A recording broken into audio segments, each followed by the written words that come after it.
The 5 Orange Pips. When I glance over my notes and records of the Sherlock Holmes cases between the years 82 and 90, I'm faced by so many which present strange and interesting features that it is no easy matter to know which to choose and which to leave. Some, however, have already gained publicity through the papers, and others have not offered a field for those peculiar qualities which my friend possessed in so high a degree, and which it is the object of these papers to illustrate. Some, too, have baffled his analytical skill, and would be, as narratives, beginnings without an ending, while others have been but partially cleared up, and have their explanations founded rather upon conjecture and surmise than on that absolute logical proof which was so dear to him.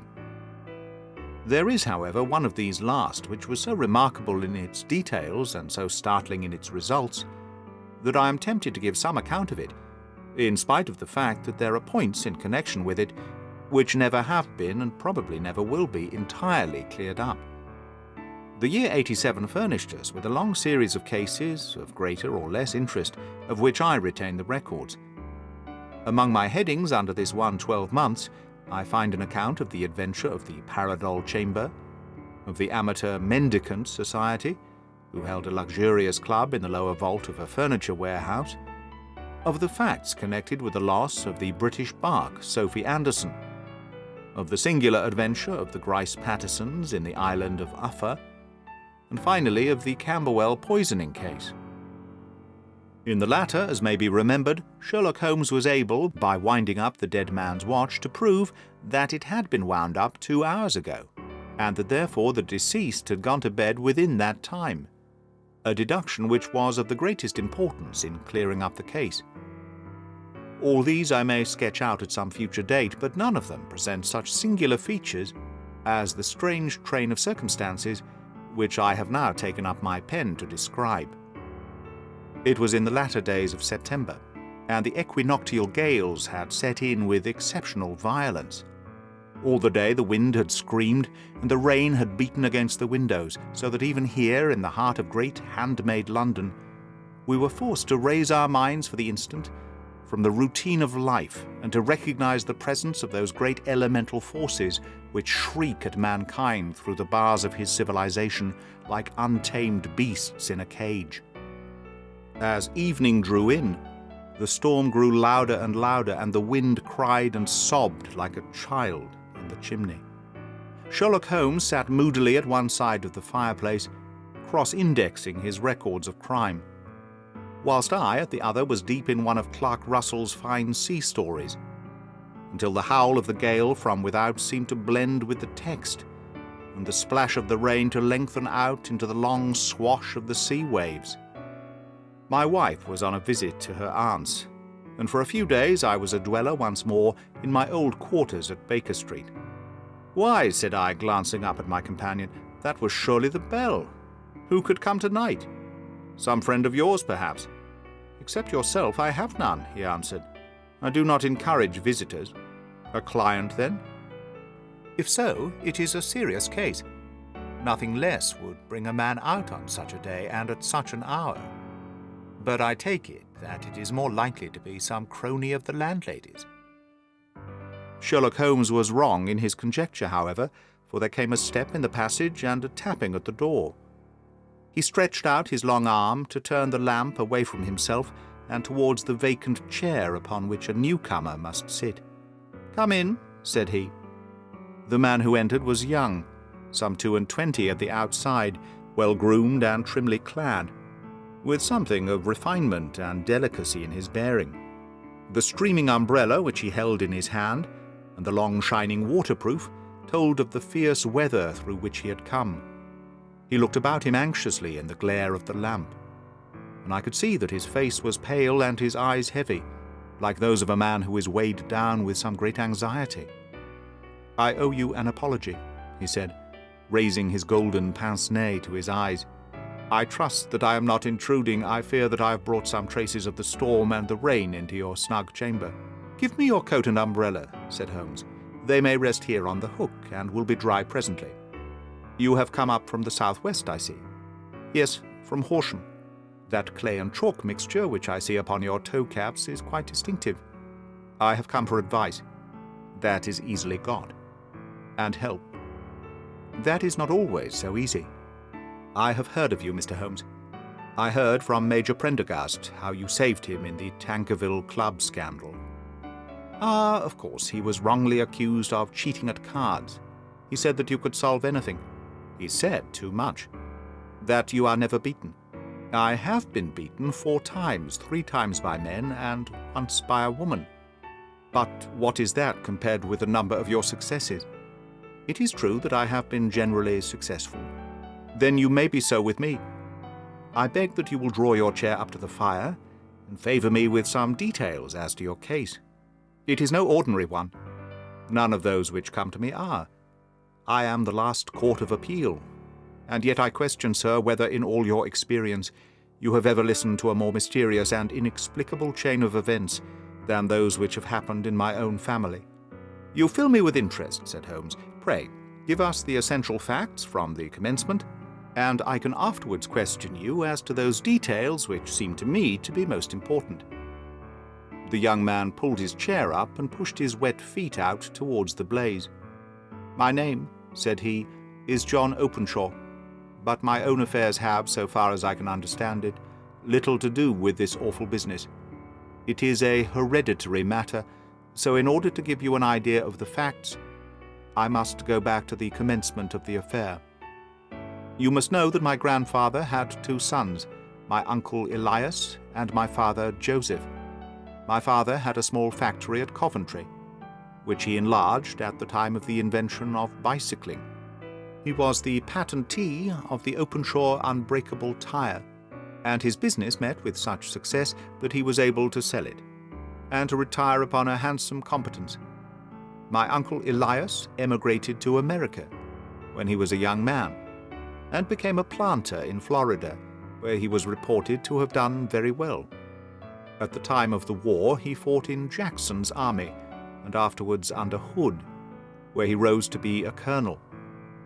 When Lee laid down his arms, my uncle returned to his plantation, where he remained for 3 or 4 years. About 1869 or 1870, he came back to Europe, and took a small estate in Sussex near Horsham. He had made a very considerable fortune in the States, and his reason for leaving them was his aversion to the Negroes, and his dislike of the Republican policy in extending the franchise to them. He was a singular man, fierce and quick-tempered, very foul-mouthed when he was angry, and of a most retiring disposition. During all the years that he lived at Horsham, I doubt if ever he set foot in the town. He had a garden and 2 or 3 fields round his house, and there he would take his exercise, though very often for weeks on end he would never leave his room. He drank a great deal of brandy and smoked very heavily, but he would see no society, and did not want any friends, not even his own brother. He didn't mind me. In fact, he took a fancy to me, for at the time when he saw me first I was a youngster of 12 or so. That would be in the year 1878, after he had been 8 or 9 years in England. He begged my father to let me live with him, and he was very kind to me in his way. When he was sober, he used to be fond of playing backgammon and draughts with me, and he would make me his representative both with the servants and with the tradespeople, so that by the time that I was 16 I was quite master of the house. I kept all the keys and could go where I liked and do what I liked, so long as I did not disturb him in his privacy. There was one singular exception, however, for he had a single room, a lumber room up among the attics, which was invariably locked, and which he would never permit either me or anyone else to enter. With a boy's curiosity I have peeped through the keyhole, but I was never able to see more than such a collection of old trunks and bundles as would be expected in such a room. One day, it was in March 1883, a letter with a foreign stamp lay upon the table in front of the Colonel's plate. It was not a common thing for him to receive letters, for his bills were all paid in ready money, and he had no friends of any sort. "From India," said he, as he took it up. "Pondicherry postmark. What can this be?" Opening it hurriedly, out there jumped 5 little dried orange pips, which pattered down upon his plate. I began to laugh at this, but the laugh was struck from my lips at the sight of his face. His lip had fallen, his eyes were protruding, his skin the colour of putty, and he glared at the envelope, which he still held in his trembling hand. "KKK!" he shrieked, and then, my God, my sins have overtaken me." "What is it, uncle?" I cried. "Death," said he, and rising from the table he retired to his room, leaving me palpitating with horror. I took up the envelope and saw scrawled in red ink upon the inner flap just above the gum the letter K 3 times repeated. There was nothing else save the 5 dried pips. What could be the reason of his overpowering terror? I left the breakfast table, and as I ascended the stairs I met him coming down with an old rusty key, which must have belonged to the attic, in one hand, and a small brass box, like a cash box, in the other. "They may do what they like, but I'll checkmate them still," said he with an oath. "Tell Mary that I should want a fire in my room today, and send down to Fordham, the Horsham lawyer." I did as he ordered, and when the lawyer arrived, I was asked to step up to the room. The fire was burning brightly, and in the grate there was a mass of black, fluffy ashes, as of burned paper, while the brass box stood open and empty beside it. As I glanced at the box, I noticed with a start that upon the lid were printed the treble K, which I had read in the morning on the envelope. "I wish you, John," said my uncle, "to witness my will. I leave my estate, with all its advantages and all its disadvantages, to my brother, your father, whence it will no doubt descend to you. If you can enjoy it in peace, well and good. If you find you cannot, take my advice, my boy, and leave it to your deadliest enemy. I am sorry to give you such a two-edged thing, but I can't say what turn things are going to take. Kindly sign the paper where Mr. Fordham shows you." I signed the paper as directed, and the lawyer took it away with him. The singular incident made, as you may think, the deepest impression upon me, and I pondered over it, and turned it every way in my mind, without being able to make anything of it. Yet I could not shake off the vague feeling of dread which it left behind it, though the sensation grew less keen as the weeks passed, and nothing happened to disturb the usual routine of our lives. I could see a change in my uncle, however. He drank more than ever, and he was less inclined for any sort of society. Most of his time he would spend in his rooms, with the door locked upon the inside, but sometimes he would emerge in a sort of drunken frenzy, and would burst out of the house and tear about the garden with a revolver in his hand, screaming out that he was afraid of no man, and that he was not to be cooped up like a sheep in a pen by man or devil.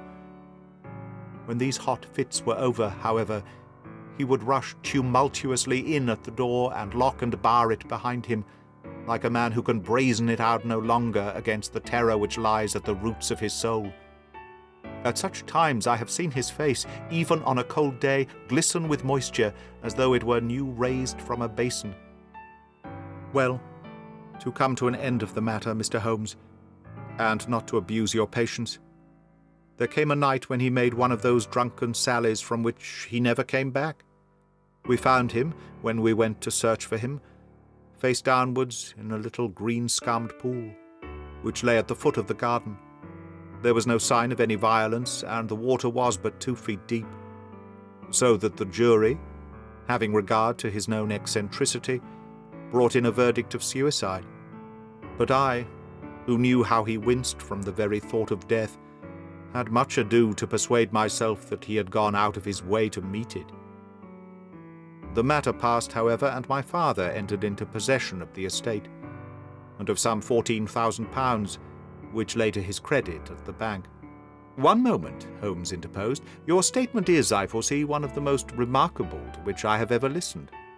Let me have the date of the reception by your uncle of the letter, and the date of his supposed suicide." The letter arrived on March the 10th, 1883. His death was 7 weeks later, upon the night of the 2nd of May. "Thank you. Pray proceed." When my father took over the Horsham property, he, at my request, made a careful examination of the attic, which had been always locked up. We found the brass box there, although its contents had been destroyed. On the inside of the cover was a paper label, with the initials KKK repeated upon it, and letters, memoranda, receipts, and a register written beneath. These, we presume, indicated the nature of the papers which had been destroyed by Colonel Openshaw. For the rest, there was nothing of much importance in the attic, save a great many scattered papers and notebooks bearing upon my uncle's life in America. Some of them were of the wartime, and showed that he had done his duty well and had borne the repute of being a brave soldier. Others were of a date during the Reconstruction of the Southern States, and were mostly concerned with politics, for he had evidently taken a strong part in opposing the carpet-bag politicians who had been sent down from the North. Well, it was the beginning of '84 when my father came to live at Horsham, and all went as well as possible with us until the January of '85. On the 4th day after the New Year, I heard my father give a sharp cry of surprise as we sat together at the breakfast table. There he was, sitting with a newly opened envelope in one hand and 5 dried orange pips in the outstretched palm of the other one. He had always laughed at what he called my cock and bull story about the colonel, but he looked very puzzled and scared, now that the same thing had come upon himself. "Why, what on earth does this mean, John?" he stammered. My heart had turned to lead. "It is KKK, said I. He looked inside the envelope. "So it is," he cried. "Here are the very letters. But what is this written above them?" "Put the papers on the sundial," I read, peeping over his shoulder. "What papers? What sundial?" he asked. "The sundial in the garden. There is no other," said I. "But the papers must be those that are destroyed." "Pooh," said he, gripping hard at his courage. "We are in a civilized land here, and we can't have tomfoolery of this kind. Where does the thing come from?" "From Dundee," I answered, glancing at the postmark. "Some preposterous practical joke," said he. "What have I to do with sundials and papers? I shall take no notice of such nonsense." "I should certainly speak to the police," I said, "and be laughed at for my pains. Nothing of the sort." "Then let me do so." "No, I forbid you. I won't have a fuss made over such nonsense." It was in vain to argue with him, for he was a very obstinate man. I went about, however, with a heart which was full of forebodings. On the 3rd day after the coming of the letter, my father went home to visit an old friend of his, Major Freebody, who is in command of one of the forts up Portsdown Hill. I was glad that he should go, for it seemed to me that he was farther from danger when he was away from home. In that, however, I was in error. Upon the 2nd day of his absence, I received a telegram from the Major, imploring me to come at once. My father had fallen over one of the deep chalk pits which abound in the neighborhood, and was lying senseless with a shattered skull. I hurried to him, but he passed away without having ever recovered his consciousness. He had, as it appears, been returning from Fareham in the twilight, and as the country was unknown to him, and the chalk pit unfenced, the jury had no hesitation in bringing in a verdict of death from accidental causes. Carefully as I examined every fact connected with his death, I was unable to find anything which could suggest the idea of murder. There were no signs of violence, no footmarks, no robbery, no record of strangers having been seen upon the roads. And yet I need not tell you that my mind was far from at ease, and that I was well nigh certain that some foul plot had been woven round him. In this sinister way I came into my inheritance. You will ask me why I did not dispose of it. I answer because I was well convinced that our troubles were in some way dependent upon an incident in my uncle's life, and that the danger would be as pressing in one house as in another.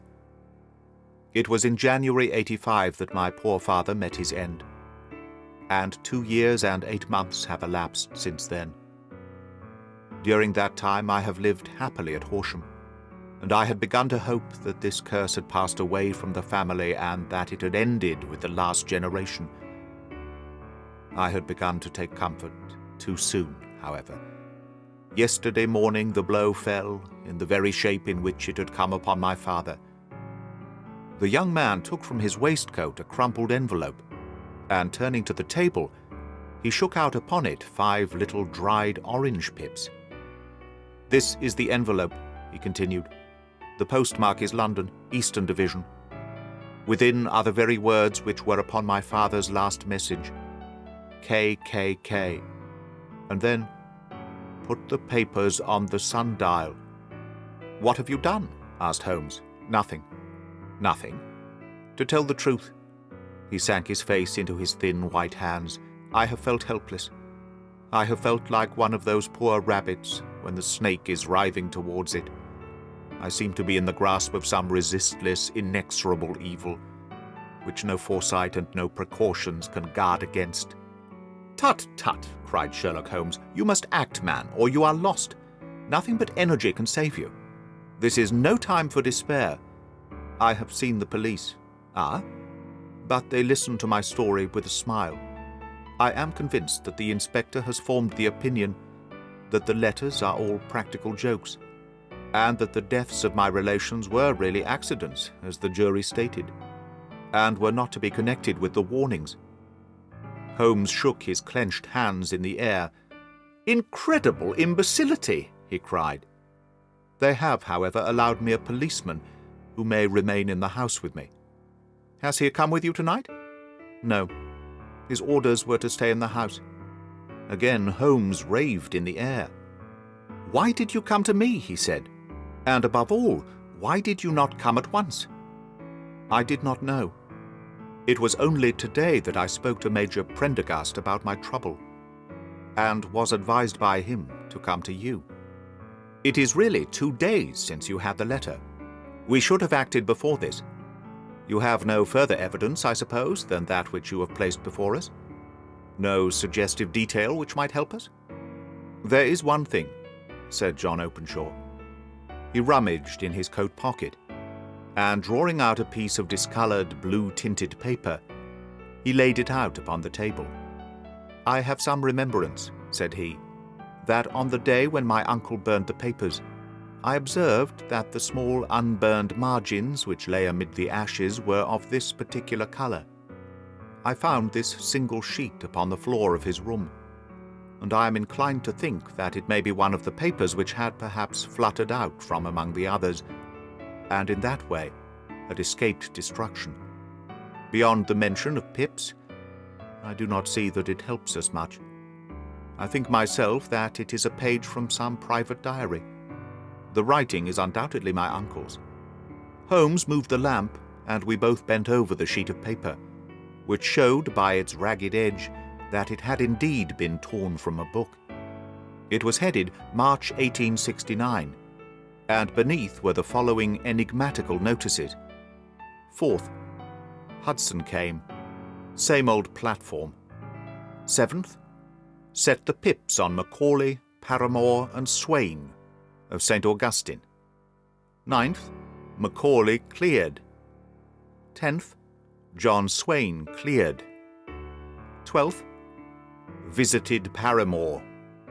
All well. "Thank you," said Holmes, folding up the paper and returning it to our visitor. "And now you must on no account lose another instant. We cannot spare time even to discuss what you have told me. You must get home instantly and act. What shall I do? There is but one thing to do. It must be done at once. You must put this piece of paper which you have shown us into the brass box which you have described. You must also put in a note to say that all the other papers were burned by your uncle, and that is the only one which remains. You must assert that in such words as will carry conviction with them.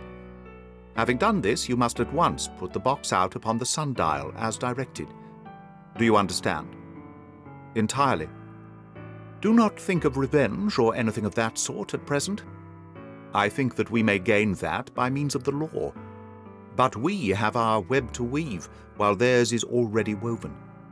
The first consideration is to remove the pressing danger which threatens you. The second is to clear up the mystery and to punish the guilty parties."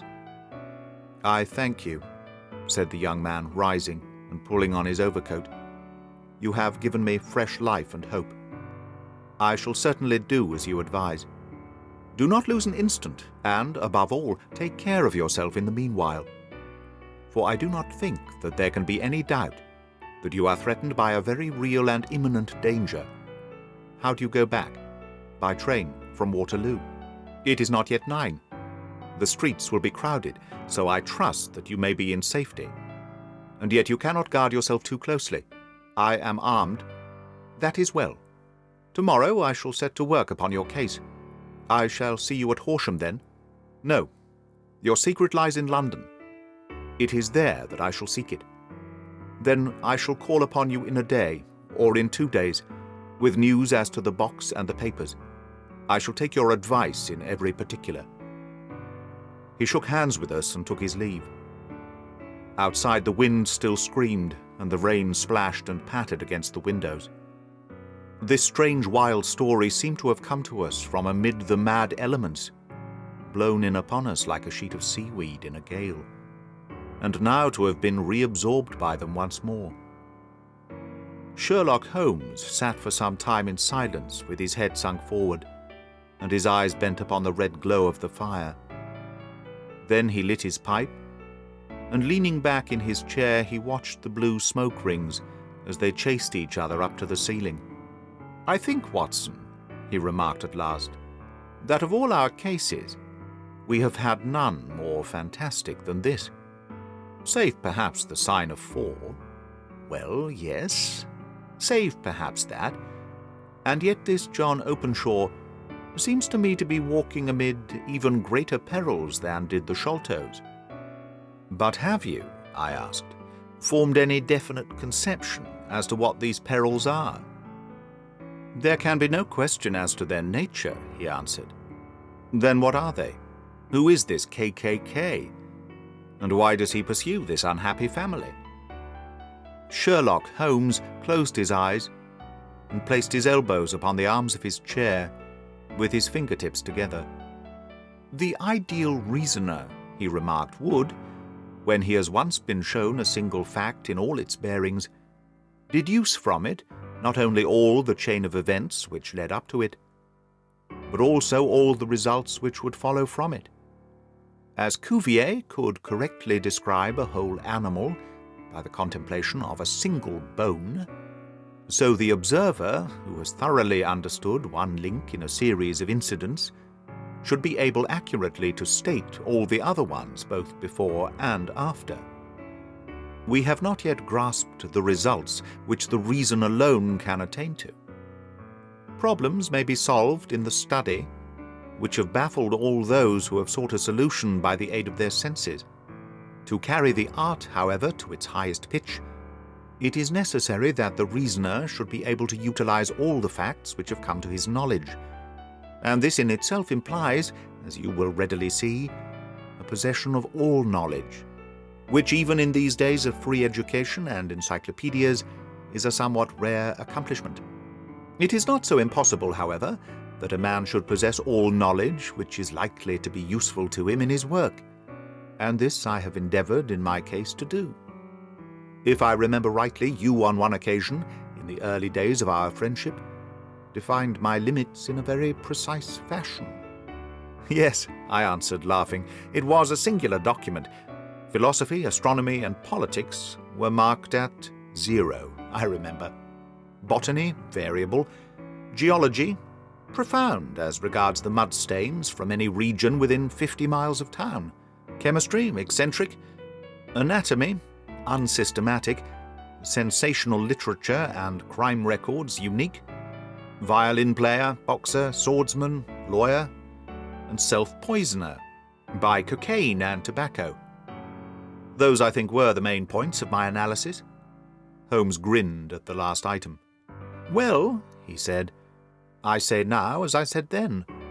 that a man should keep his little brain attic stocked with all the furniture that he is likely to use, and the rest he can put away in the lumber room of his library, where he can get it if he wants it. Now, for such a case as the one which has been submitted to us tonight, we need certainly to muster all our resources. Kindly hand me down the letter K of the American Encyclopedia, which stands upon the shelf beside you. Thank you. Now let us consider the situation and see what may be deduced from it.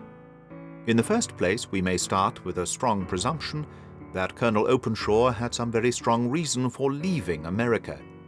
Men at his time of life do not change all their habits and exchange willingly the charming climate of Florida for the lonely life of an English provincial town. His extreme love of solitude in England suggests the idea that he was in fear of someone or something, so we may assume, as a working hypothesis, that it was fear of someone or something which drove him from America. As to what it was he feared, we can only deduce that by considering the formidable letters which were received by him and his successors. Did you remark the postmarks of those letters? The first was from Pondicherry, the second from Dundee, and the third from London. From East London, what do you deduce from that? They are all seaports, that the writer was on board a ship. Excellent. We have already a clue.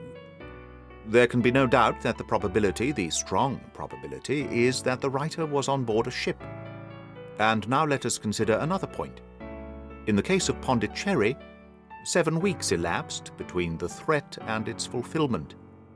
In Dundee it was only some 3 or 4 days. Does that suggest anything? A greater distance to travel? But the letter had also greater distance to come. Then I do not see the point. There is at least a presumption that the vessel in which the man or men are is a sailing ship. It looks as if they always sent their singular warning or token before them when starting upon their mission. You see how quickly the deed followed the sign when it came from Dundee. If they had come from Pondicherry in a steamer, they would have arrived almost as soon as their letter. But, as a matter of fact, 7 weeks elapsed. I think that those 7 weeks represented the difference between the mail boat which brought the letter and the sailing vessel which brought the writer. It is possible. More than that, it is probable. And now you see the deadly urgency of this new case, and why I urged young Openshaw to caution. The blow has always fallen at the end of the time which it would take the senders to travel the distance. But this one comes from London, and therefore we cannot count upon delay. Good God, I cried, what can it mean, this relentless persecution? The papers which Openshaw carried are obviously of vital importance to the person or persons in the sailing ship. I think that it is quite clear that there must be more than one of them. A single man could not have carried out 2 deaths in such a way as to deceive a coroner's jury. There must have been several in it, and they must have been men of resource and determination. Their papers they mean to have, be the holder of them who it may. In this way, you see, KKK ceases to be the initials of an individual and becomes the badge of a society. Have you never, said Sherlock Holmes, bending forward and sinking his voice, have you never heard of the Ku Klux Klan? I never have. Holmes turned over the leaves of the book upon his knee. Here it is, said he presently, Ku Klux Klan. A name derived from a fanciful resemblance to the sound produced by cocking a rifle. This terrible secret society was formed by some ex-Confederate soldiers in the southern states after the Civil War, and it rapidly formed local branches in different parts of the country, notably in Tennessee, Louisiana, the Carolinas, Georgia, and Florida. Its power was used for political purposes, principally for the terrorizing of the Negro voters and the murdering or driving from the country of those who were opposed to its views. Its outrages were usually preceded by a warning sent to the marked man in some fantastic but generally recognized shape.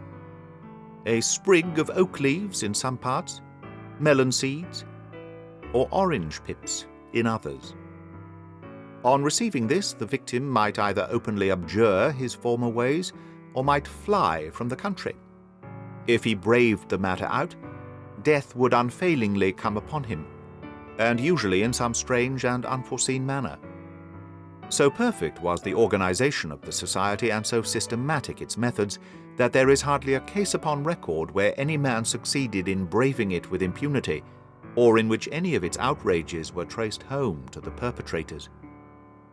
For some years the organization flourished, in spite of the efforts of the United States government and of the better classes of the community in the South. Eventually, in the year 1869, the movement rather suddenly collapsed, although there have been sporadic outbreaks of the same sort since that date. "You will observe," said Holmes, laying down the volume, "that the sudden breaking up of the society was coincident with the disappearance of Openshaw from America with their papers. It may well have been cause and effect. It is no wonder that he and his family have some of the more implacable spirits upon their track. You can understand that this register and diary may implicate some of the first men in the South, and that there may be many who will not sleep easy at night until it is recovered.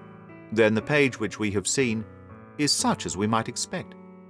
It ran, if I remember right, sent the pips to A, B, and C. That is, sent the society's warning to them. Then there are successive entries that A and B cleared, or left the country, and finally that C was visited with, I fear, a sinister result for C. Well, I think, Doctor, that we may let some light into this dark place, and I believe that the only chance young Openshaw has in the meantime is to do what I have told him. There is nothing more to be said or done tonight, so hand me over my violin, and let us try to forget for half an hour the miserable weather and the still more miserable ways of our fellow men." It had cleared in the morning, and the sun was shining with a subdued brightness through the dim veil which hangs over the great city. Sherlock Holmes was already at breakfast when I came down. "You will excuse me for not waiting for you," said he. "I have, I foresee, a very busy day before me in looking into the case of young Openshaw's." "What steps will you take?" I asked. "It will very much depend upon the results of my first inquiries. I may have to go down to Horsham after all." "You will not go there first?" "No, I shall commence with the city. Just ring the bell, and the maid will bring up your coffee."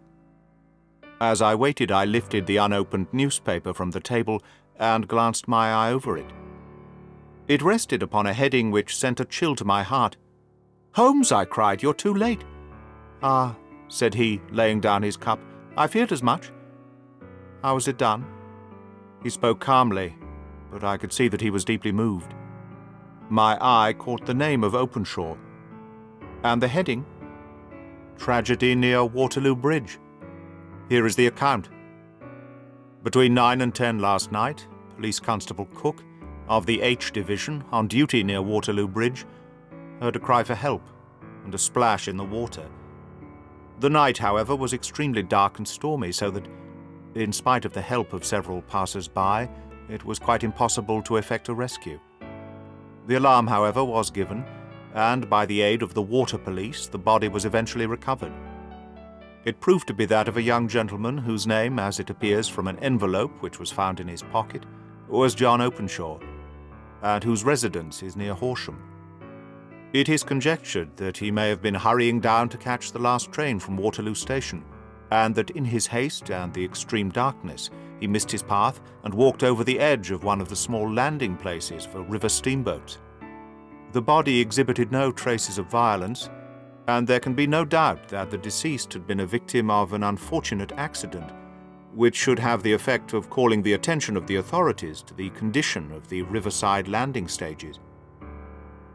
We sat in silence for some minutes, Holmes more depressed and shaken than I had ever seen him. "That hurts my pride, Watson," he said at last. "It is a petty feeling, no doubt, but it hurts my pride. It becomes a personal matter with me now, and if God sends me health, I shall set my hand upon this gang. That he should come to me for help, and that I should send him away to his death. He sprang from his chair and paced about the room in uncontrollable agitation, with a flush upon his sallow cheeks, and a nervous clasping and unclasping of his long, thin hands. "They must be cunning devils," he exclaimed at last. "How could they have decoyed him down there? The embankment is not on the direct line to the station. The bridge, no doubt, was too crowded even on such a night for their purposes.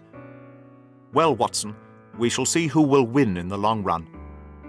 I'm going out now." "To the police?" "No, I shall be my own police. When I have spun the web, they may take the flies, but not before." All day I was engaged in my professional work, and it was late in the evening before I returned to Baker Street. Sherlock Holmes had not come back yet. It was nearly 10 o'clock before he entered, looking pale and worn. He walked up to the sideboard, and tearing a piece from the loaf, he devoured it voraciously, washing it down with a long draught of water. "You're hungry," I remarked. "Starving. It had escaped my memory. I have had nothing since breakfast." "Nothing? Not a bite. I had no time to think of it." "And how have you succeeded?" "Well, you have a clue." "I have them in the hollow of my hand. Young Openshaw shall not remain long unavenged. Why, Watson, let us put their own devilish trademark upon them. It is well thought of." "What do you mean?" He took an orange from the cupboard, and tearing it to pieces, he squeezed out the pips upon the table.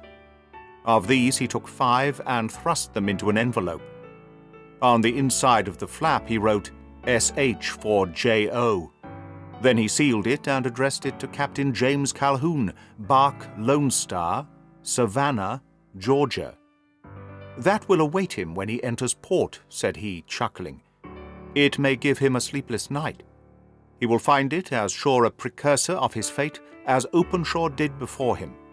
"And who is this Captain Calhoun?" "The leader of the gang. I shall have the others, but he first." "How did you trace it, then?" He took a large sheet of paper from his pocket, all covered with dates and names.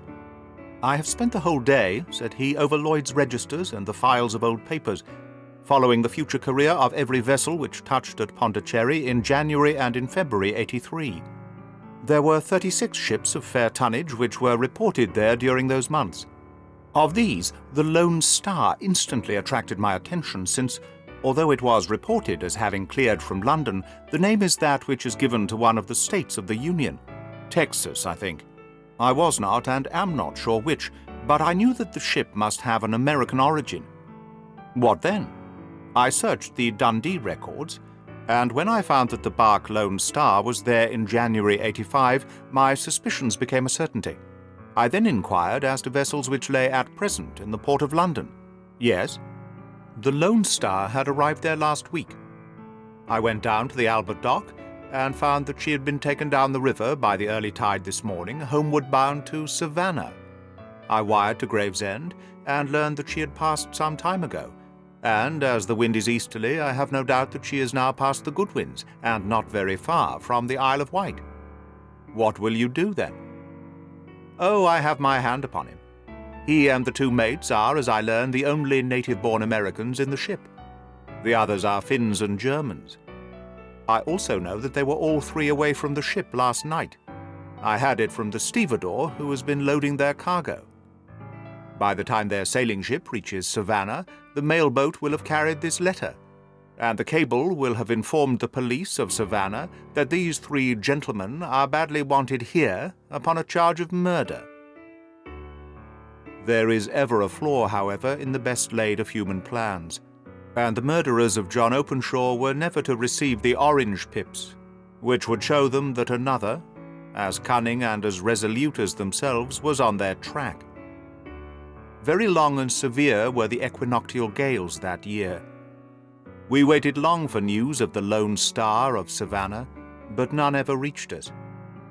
We did at last hear that somewhere far out in the Atlantic, a shattered sternpost of a boat was seen swinging in the trough of a wave with the letters LS carved upon it.